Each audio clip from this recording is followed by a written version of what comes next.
Chapter 2 Rarity's Home for Unspeakable Horrors, Part 1. She let loose a tired moan as she forced her eyelids open. "What is it, dear?" she whispered. Her chords were still stiff, her voice a quiet monotone, yet hearing her comforting words still had a soothing effect on me. "Could I sleep with you tonight?" I asked sheepishly. Their bed creaked as Dad turned and lifted his head as much as he could, shaking it slightly to clear it of the remnants of his interrupted dreams. Even in the darkness, I could see his sleepy eyes peeking down at me from behind Mum, showing no anger but hinting at disappointment. At that point, I didn't care. "I've told you, Twilight," he said. "Nightmares are not real. They're just images in your head. They can't hurt you." "Of course you can." Mum nodded with an exhausted smile in response to my proposal, completely ignoring my father's banter. "Hop up." And hop up I did, once again finding the perfect little place in between, like a bookmark at the best chapter. There, between the two loving giants, I felt safe. Pulling their blanket up, I was all but ready to let my dreams engulf me again, confident that this impenetrable fortress would protect me from whatever evil images that may lurk in my head. "At your age," my father grumbled quietly, "you really shouldn't." "Let her be," Mum interrupted him.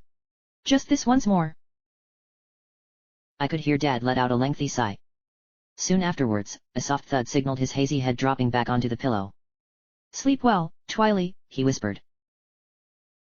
"Sleep well, Twilight." "I wish I could, Daddy, I do. But you're not here to protect me at night anymore, are you?" I took another glance at our last family photo. The dancing light of the 3 candles standing by the picture illuminated our smiles. Only a few months before the tragedy, Mother, Father, Shining Armor, and I were secure in our ignorance of what was to come. It would have been easy to think, that night, that the purple mare looking back at me from within the frame was some pony else. Yet I knew all too well that it was not the case. Their departure didn't so much change us as it had helped us realize who we truly were, who we wanted to be. At least that's what I like to think. I closed my eyes for a moment, placing the tip of my hoof onto the picture. After a brief pause, I looked my family in the eye again. "Shining, you've been a beacon of light in the darkest times of Canterlot.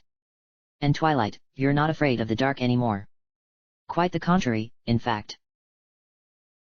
Dad would be proud." I turned away from the photo, looking out into the moonlit night instead. Behind me, a 4th candlestick floated up gently, and with a blink of my eyes, a tiny spark set its wick aflame. It then took its place on the desk at my side, joining its shorter counterparts. From my upstairs room in the Ponyville Library, I could see the dark silhouette of Canterlot's spires ornamenting the barren mountainside. 4 years to the night, Shining Armor. I hope you're coping better than I am.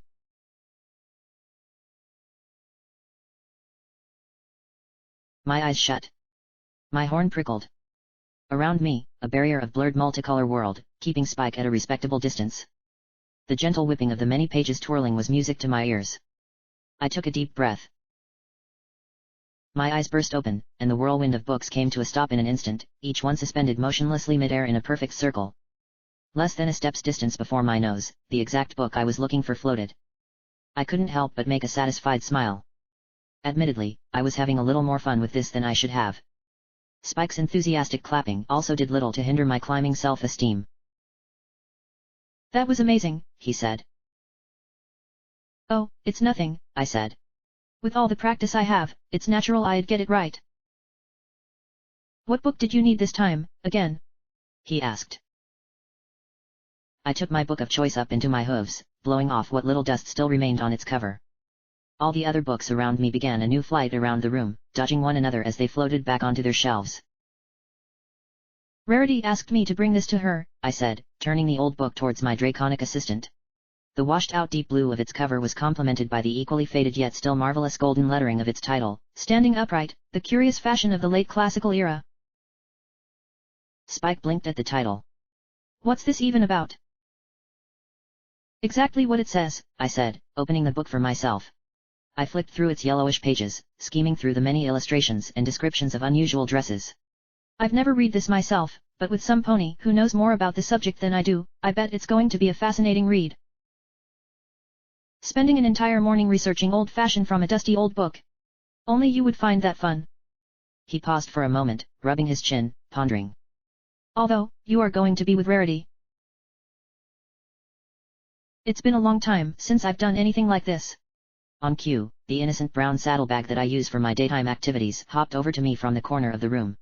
I'm just excited that I finally get to spend a little time with a friend, doing something I like. I sighed involuntarily just thinking of it, placing standing upright into the bag. You know how busy I've been with studying. Tell me about it. With all the nights you've spent locked in your room with a bunch of books, I'm surprised you haven't gone through this one yet. Twice. Well, I chortled nervously. I guess fashion just never interested me as much as other things do. High time to remedy that, right? With that, I began my escape with a leisurely stroll towards the door. Whatever you say, Twilight. Spike rolled his eyes and shrugged. Have fun with Rarity. I'll stay here and keep watch over the library. Jealous, are we? I gave him a cheeky grin before stepping outside. What? He asked in badly feigned surprise. It's not like that, I just go. I heard him grunt as the door closed behind me.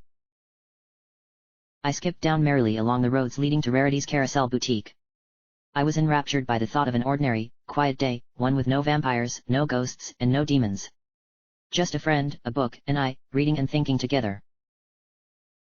But the world has made it a habit to playing cruel pranks on me, a fact of which I was immediately reminded the moment Rarity opened her door. She stood before me, beckoning me inside with her gaze. Yet behind the facade of inviting looks and reassuring smiles I could see a crumbling mare. The carefully brushed fur on her face could not completely hide the growing bags under her eyes. Her fetlocks were several days overdue on their trimming. Her mane, expertly styled on any other day, couldn't keep a few stray hairs from poking out where they shouldn't have. Rarity would never have let herself be caught dead like this. Yet more worrying than her uncanny uncaring for her looks was one thing I couldn't attribute to a simple bad hair day. In the corner of her eyes, an ever-faint tinge of yellow festered. What could have happened to Rarity? I wondered. Playing around with books could wait. I had to find an answer to this question. Aren't you going to come in? She asked, tilting her head slightly in curiosity. I snapped out of my sudden analytic episode.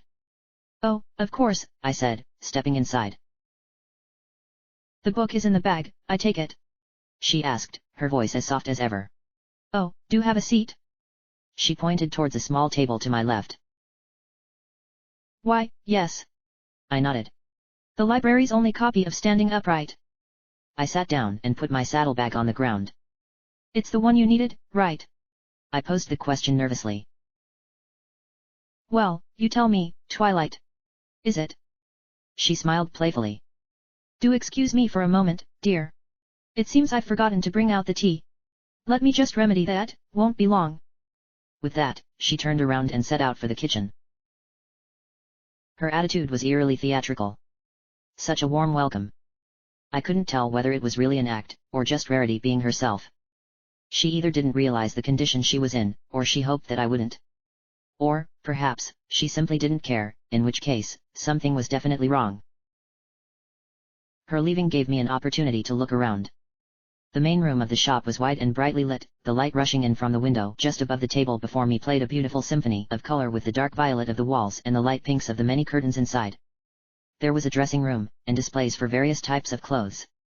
On the surface, at least, everything seemed to be in order at the Carousel Boutique. At the opposite end of the room, mannequins stood in the air in a very deliberate formation, hoisted onto thin metal poles that lifted them off the ground. I always found it nothing short of amazing, the way Rarity treated the featureless puppets. Oftentimes we would catch her lost in her work, dressing a mannequin, humming or singing as she applied the necessary stitches and fixes to whatever dress she had put on them. Thread by thread, stitching it together. Yet the mannequin's purpose was much more than to be simple playthings to a bored fashionista. They were always set up to show off Rarity's latest work to any pony who might walk in. At the center of the current arrangement was the odd one out, elevated above the others and half-dressed with what appeared to be several hoops running down from its waist area to its hind hooves, forming something of a cone around its lower body. Even disregarding the unusual appearance of the thing, I couldn't imagine how a pony was supposed to even walk in such a get-up. Lucky that the poor thing wearing it couldn't voice its objections to bearing the odd piece. Rarity soon returned, bringing in her mouth a silvery plate and a fancy teapot. By her side, 2 teacups and their matching saucers floated in an envelope of flickering bluish light. She sat down across the table and placed her delivery between the two of us. She levitated a cup and saucer over to my side of the table. They hit the expensive wood with a quiet clack. I felt it best not to mention the at least for Rarity inexplicable absence of a tablecloth. I eyed her up and down. She was all too busy staring at the teapot between us, her brows furrowed in concentration, as if she were trying and failing to levitate it. All the while, she masked her clear agitation with that familiar, charming smile which seemed frozen onto her face. Raising an eyebrow, I moved my gaze from her to the pot, lifting it from the plate. The moment the purple radiance engulfed the vessel, Rarity quickly looked away, then at me, as if she had just snapped out of some daydream. Is everything all right? I asked her, pouring myself some tea. Yes, came the answer, perhaps just a little bit too quickly, and with a suspiciously innocent blink of her eyes. We locked eyes for a moment. I could tell my look was piercing her, but she smiled on. Tea? I asked. Oh, if you would. She nodded. I poured her some tea as well, opening my bag in the meantime. I put the pot back to its plate and pushed it slightly to the side, making place for the book which came floating up. So tell me, I said. Why exactly did you need this book? I looked at the mannequin with the hoops at the far end of the shop. I assume it has to do with that thing over there. Oh, yes, she said. The thing it's wearing is just a crinoline. An archaic design, but a crinoline nonetheless. Come again. A crinoline. It's something like... She paused, thinking. Scaffolding. Scaffolding for your clothes. A crinoline is designed to support your dress, or in this case, just your skirt, and hold it in a desired shape. It was adopted from ancient high-class diamond dog fashion. Oh. But look at that thing. I pointed my hoof towards the mannequin in disbelief. You couldn't possibly walk in that. Of course, diamond dogs are bipedal, I can see how it would work for them. But for a pony? The dress would get ruined the moment your 4 hooves touch the ground. It would be utterly demolished. What's the title of this book again, Twilight? Rarity pulled it closer to herself. And then it hit me. Standing upright. That's it, Rarity said with a clear sense of pride. She quickly flipped over the many pages until she found the best illustration, and turned the book towards me. A whole page was dedicated to a very detailed drawing of 2 ponies, a mare and a stallion, both standing on only their hind legs and holding one another's 4 hooves, a nearly photorealistic depiction of what appeared to be bipedal dancing. See? She pointed at the picture. This whole standing upright thing was very fashionable at a time. Really? I asked. And it was brilliant, Twilight. For the diamond dogs, all the crinoline did was support the skirt. But for ponies, its purpose was twofold.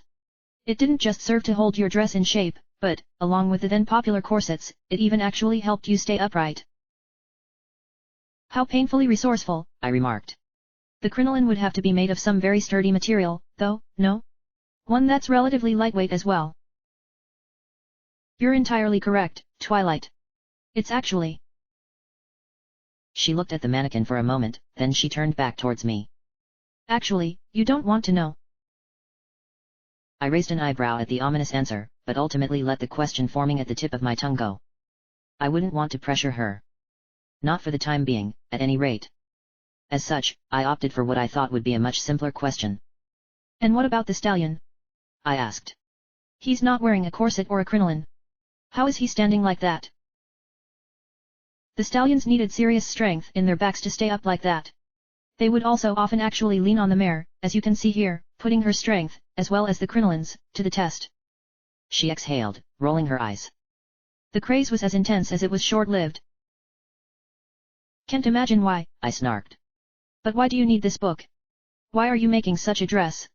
I don't know about their history, but I know that today, they are history. Oh, it's nothing, really. I simply received an order for one a few weeks ago. I admit that, ordinarily, I wouldn't have agreed to it, but it was a very high-class unicorn from Canterlot. He said he wanted it to be a gift for his newly found love. As strange as the request seemed, I thought it was just sweet. She stroked her chin with a hoof, looking away for a moment. Well, that, and business has been slow these days anyhow. That last sentence got my attention. Really? I asked. How slow? She looked surprised by my question. It was rather sudden, that much I admit. I'm just curious, I added carefully, attempting to fix the situation. Just a few dresses this month. I've been quite enjoying all the free time, but I was more than happy to rise to the challenge this dress posed. And how long have you been working on it? A couple of days, she answered, looking down at the picture in the book again. Getting the support right is a proper nightmare. I hope you haven't been losing sleep over it, though, I said, eagerly awaiting her reaction. What? She quickly lifted her head, looking at me. No. She stuttered. I haven't. Gotcha. She picked her teacup up, holding it clumsily with both hooves as she moved it towards her lips. Her forelegs trembled and the cup shook ever so slightly as she took a careful sip. The strange reluctance to use magic, that borderline creepy smile, her less than marvelous looks, her reaction to the implication of lost sleep, they all pointed towards one simple thing. Rarity was tired. I of all ponies knew to recognize the signs of sleep deprivation. She had been missing sleep and we both knew it. It all added up. Well, apart from the most curious thing, the abnormal yellow in her eyes. I lifted my own cup into the air using simple magic. This would mask my casting of another spell. The fine tea, although definitely helpful for my concentration, was not the reason I closed my eyes. Before my shut eyelids, colors began to fill the darkness. Directly in front of me formed a faint but definite aura which smelled of wonderful flowers, the unique mark of Rarity. Having known her as long as I have, I was certain as I could be that it was indeed her sitting across the table, and not some kind of impostor wearing her skin. The blue aura was soon blurred out by the sour sounds of a much more subtle entity, or perhaps entities. The yellowish taste of muffled speech pressed down on me, descending upon my mind like a fog. It filled the entire room, and judging by the reverberations, the upper floor as well. Whatever its source was, it was somehow connected to the boutique. Unsettling as it was, the presence of the mysterious ethereal mist in the air also seemed to explain why Rarity was tired. If her business has been slow, she hadn't been working a lot. I knew her well enough to know that she would never miss out on such a perfect opportunity for beauty sleep. Something was affecting her. My final conclusion was clear: Rarity could not remain here. I considered my options. I needed Rarity on my side, but I couldn't risk her stubborn nature getting her into trouble. She knew something was wrong. I knew something was wrong. I only needed to help her realize that. In the end, I decided to tackle the problem head-on. Finishing my sip of tea, I reached to hold the cup with my hooves and ended my spells. Then I opened my eyes. Rarity, are you sure everything is fine? I don't know what you mean, she responded, clearly startled by my question. I mean, I think you look like you haven't slept in weeks, I said. What? Of course I have. I'm literally drowning in free time, as I've said. Why would you insinuate otherwise? Look. I got her attention with that simple word. I held out my teacup away from me, beside the table. It was a rare porcelain piece, expertly crafted, probably by Hoof. Rarity would never let it get hurt. I'm going to begin counting. I continued. When I count to 3, I'm going to drop this. What? Her smile quickly faded. 1. She gaped. But that's 2. Twilight. She extended a hoof slowly towards me. 3. Don't. She yelped. I let go of the cup, and it promptly began plummeting towards its doom. In an instant, a small ball of blue light formed around it, slowing its descent. Within another moment, however, the light flickered and died, unable to combat the relentless clutches of gravity. Rarity quickly pulled up her forelegs to cover her eyes and pinned her ears back, surrendering to the inevitable destruction of her fragile child. Rarity? I asked. The unscathed cup smoothly floated back onto its saucer. She opened her eyes and looked at me, then at the cup, then back at me. What's got into you? She kept herself collected despite the resonance of suppressed anger in her voice. What's got into you? I threw the question back. You're clearly not well. I want only to help you, but you must talk to me. I don't know what you're talking about, she said. You know, I went on, ignoring her denial, you clearly haven't been getting enough rest lately. I was thinking you should take a day off from working on that ridiculous dress. You could stay at the library for a night. Perhaps a change of scenery will help you sleep. She let her mouth hang open, trying to form words but interrupting herself at every turn before she made a sound. I was making progress. Think of it as a sleepover, I continued. Except with less Applejack and more actual sleep this time. She covered her eyes with a forehoof, avoiding eye contact and looking down for a short while. Well, Twilight. She finally responded, raising her head and looking at me with a relieved expression. While I cannot begin to conceive how a sleepover thinks, staying at the library for a few nights does sound nice. She smirked with the elegantly calm poise I came to expect from her. Then she paused for a moment, looking slightly to the side. Her eyes kept shifting from left to right as if she was contemplating something.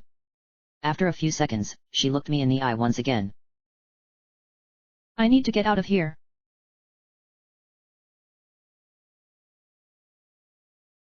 The light of the afternoon sun created a soothing dimness inside as it passed through the curtains covering the windows. It's terrible. Rarity whined. She writhed in my bed, the sheets crinkling as her body twisted in all kinds of shapes. Her tears soaked my pillow. Even Opals ran away. I haven't seen her in weeks. It's okay, Rarity, I tried to console her. She coiled into fetal position. Her mouth hung open, gaping, but no sound escaped her lips anymore. Even her tears seemed to have dried up. She lay there silently for several minutes before speaking again. When her eyes weren't shut tightly, she just stared straight forward with no focus. As terrible as it was to see such a fine lady so broken, I knew that it was for the best that she let everything out. I've been there. I feel like... She tried to speak, but her voice failed her. I feel like death. Don't you have any idea what's causing it? You can tell me what's bothering you. I gave her a tissue with which to clean herself. I can keep a secret. I don't. She heaved heavily. I don't know. She put the tissue I gave her onto her face and over her eyes, leaving it there. I can't think. My head is going to burst. It hurts. When did it start? I asked, hoping to find an answer. She took a deep breath. A few weeks ago. I think. She sighed heavily. I can't tell, she mumbled under her nose. Dear stars, I can't tell. Our conversation continued as such. I could see how much she strained herself to form the broken half-sentences she used to answer my questions. Her throat tensed with each word and her mouth moved less and less. A few hours past noon, she had talked herself into hard-earned sleep. Before dreams overtook her, she told me what little she could about her unnatural illness. She spoke of feeling eyes on her back, of feeling like she was being watched. With her business slowing down this time of year, she couldn't concentrate on work to keep her thoughts occupied. It wasn't long before she could no longer keep up with the passage of days. Even when she slept, she was plagued by nightmares, although she couldn't recall the details of these dreams. She could only tell me about waking up at night, drenched in cold sweat, her mind filled with a primal fear of something that lies beyond the walls of sleep. She could never go back to sleep afterwards. And all throughout, she was much too proud to ask for help. Don't worry, my friend. Twilight Sparkle is on the case. I spent an hour in the room with her, waiting to see whether she would wake up, and watching for any signs of uneasy sleep. Rarity slept like a little baby filly, however, and as such I was confident enough to leave her side. I left the room and closed the door behind myself without making a sound. Spike, who had been waiting outside, was also eager to help, but all I could tell him was not to go inside, so as not to disturb Rarity's rest. By the time night fell, Rarity was still sound asleep. The town's lights dimmed, and the moon and the stars shone upon the streets of Ponyville.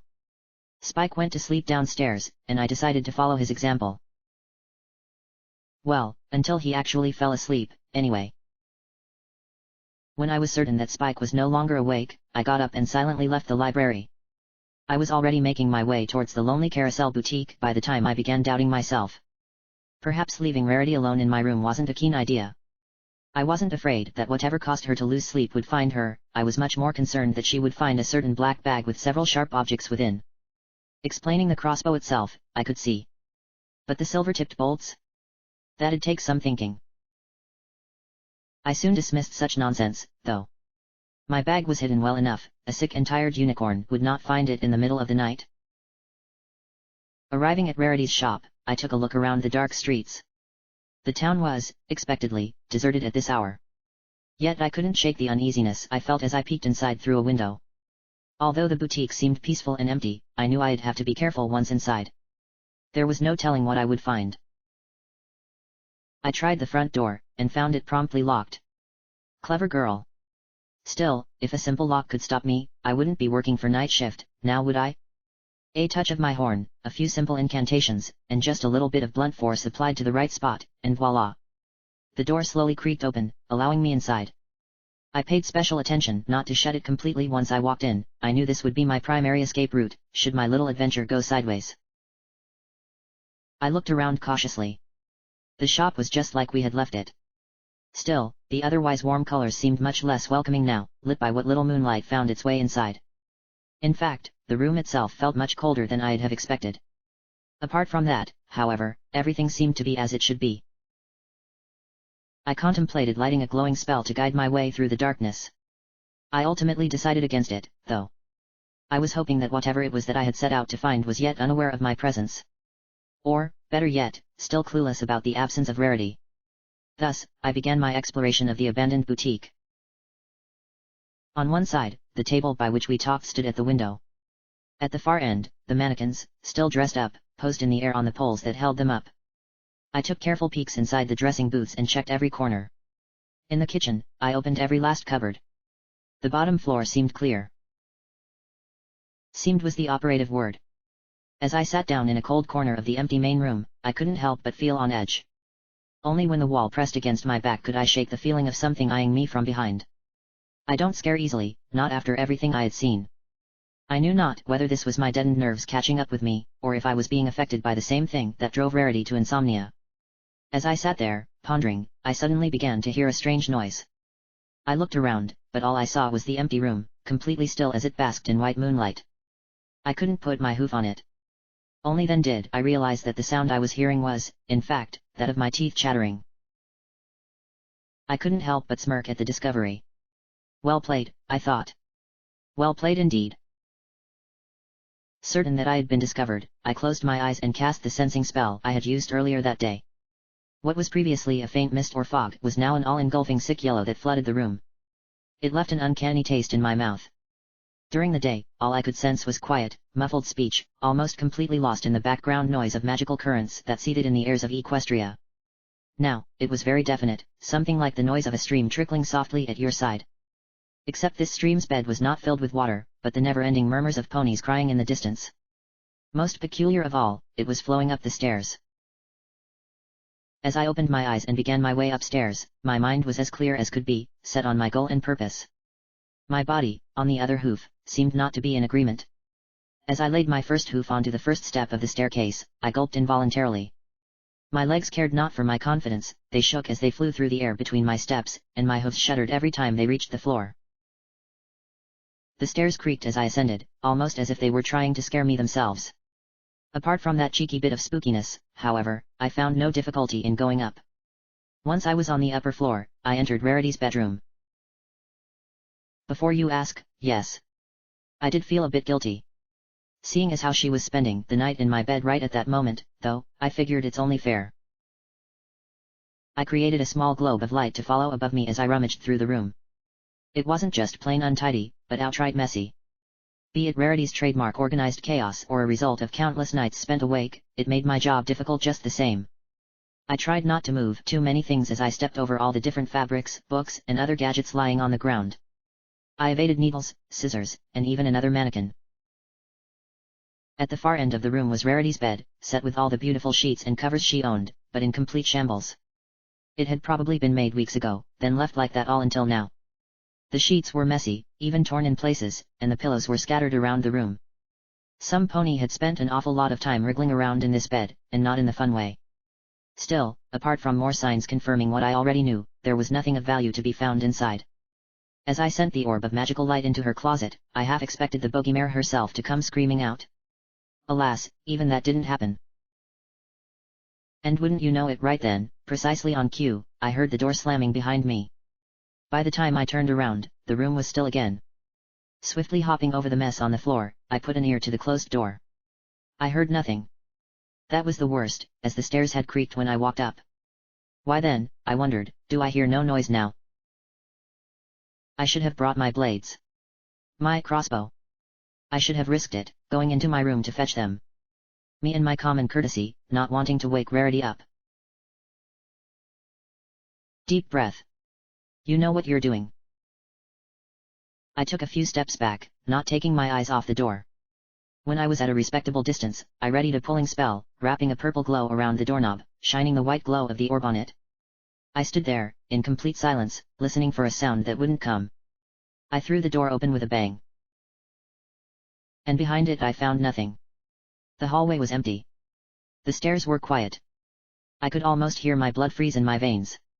I stepped outside cautiously. Then I walked, slowly, to the top of the stairs, looking and listening for anything. Amateur mistake. First, I felt a cold touch on my back. By the time I even realized, I was already tumbling down the staircase. I wanted to teleport to break my fall, but all my horn produced were a few sparks. I rolled down the stairs helplessly. For a while, everything was black. I couldn't tell whether my eyes were open or closed. I struggled to stand up, but I could not move my legs. I only remember a quiet, barely audible thud of something landing next to me. And I could hear crying, this time, without the need of a sensing spell. All around me, I could hear sobbing escalating into bawling cries. Then, at once, it all stopped, leaving me in complete silence. After a moment of terrifying calm, came laughter like thunder. Inside my head, all my thoughts were drowned out by that infernal cackling. I felt their eyes on me. Their cold touches sent shivers down my spine. I could feel my heart pounding at my chest, as though it had been ready to burst.